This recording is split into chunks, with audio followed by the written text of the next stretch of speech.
Hai, perkenalkan nama saya Gloria Panjaitan dari Prodi Informatika. Dan di sini kita bakal bahas sesuatu yang sangat menarik, yaitu tentang teknologi masa depan. Salah satunya adalah Internet of Things. Jadi di sini kita bakal bahas apa sih? Yang pertama itu, apa itu IoT? Kemudian, mengapa IoT itu penting? Terus kita bakal bahas tentang proses kerja IoT. Oke, apa itu IoT?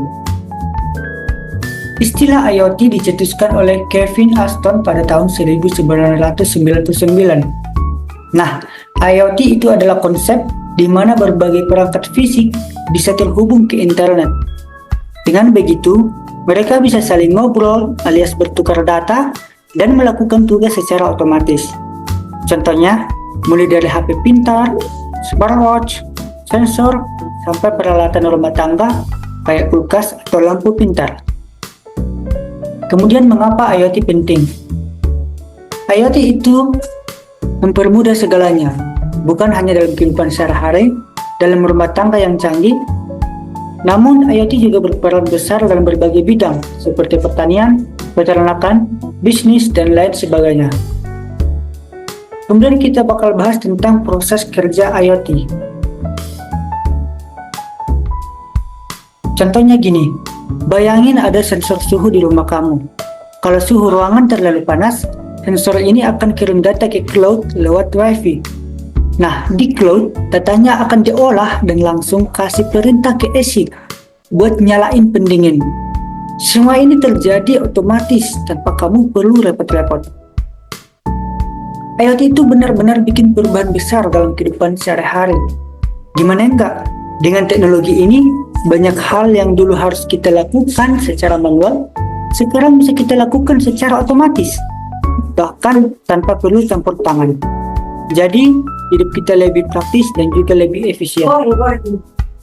Misalnya, bayangin kalau rumah kamu penuh dengan IoT. Ada kulkas pintar yang bisa ngingetin kamu kalau bahan makanan di dalamnya udah mau habis atau kedaluarsa. Kamu bisa tahu lewat aplikasi di ponsel tanpa perlu buka kulkas. Terus lampu di rumah bisa nyala atau mati dengan sendirinya sesuai dengan pengaturan atau perintah dari smartphone kamu.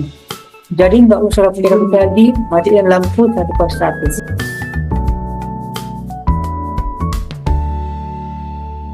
Atau sama halnya dengan mengunci pintu, jendela hanya lewat handphone saja. Jadi benar-benar semuanya itu bisa dikendaliin hanya dengan jari-jari kita. Wah, udah kayak teknologi Iron Man itu. Tapi memang benar, IoT akan selalu berkembang dan nggak menutup kemungkinan teknologi luar biasa kayak di film-film itu bisa terwujud. IoT dalam pertanian itu benar-benar mengubah cara petani bekerja dan merawat tanaman mereka. Dengan teknologi IoT, berbagai perangkat pintar bisa terhubung dan memonitor dan mengelola kondisi pertanian secara otomatis, yang pada akhirnya meningkatkan hasil pertanian dan juga meningkatkan efisiensi. Contohnya di lahan pertanian, petani bisa menggunakan sensor tanah yang terhubung dengan internet untuk mengukur kelembapan tanah, suhu, dan juga kandungan nutrisi. Jadi, petani nggak perlu lagi menebak-nebak kapan harus menyiram tanaman atau menambahkan pupuk. Semua informasi tersebut langsung terkirim ke ponsel atau perangkat yang mereka gunakan, dan keputusan bisa dibuat secara real time.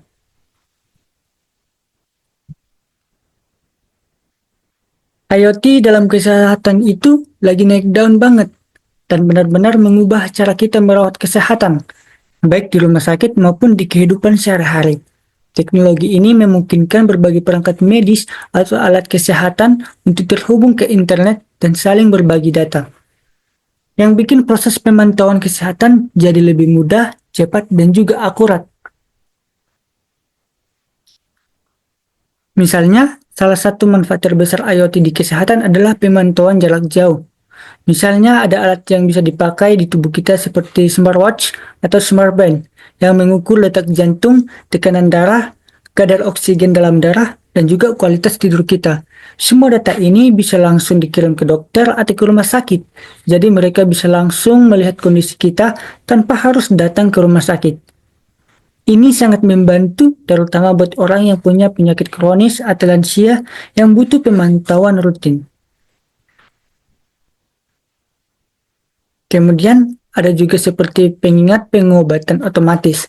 IoT juga membantu kita dalam mengingat pengobatan.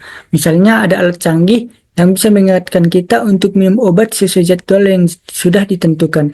Jadi kita nggak perlu lagi lupa untuk buat minum obat di waktu yang tepat. Hal ini bisa mengirimkan notifikasi ke ponsel atau langsung memberi peringatan lewat suara atau getaran. Dan terkadang juga terhubung langsung dengan dokter untuk membantu kepatuhan pasien terhadap pengobatan.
Nah, jadi kita sudah bahas tentang Internet of Things. Sekarang, mari berimajinasi dan wujudkan melalui IoT.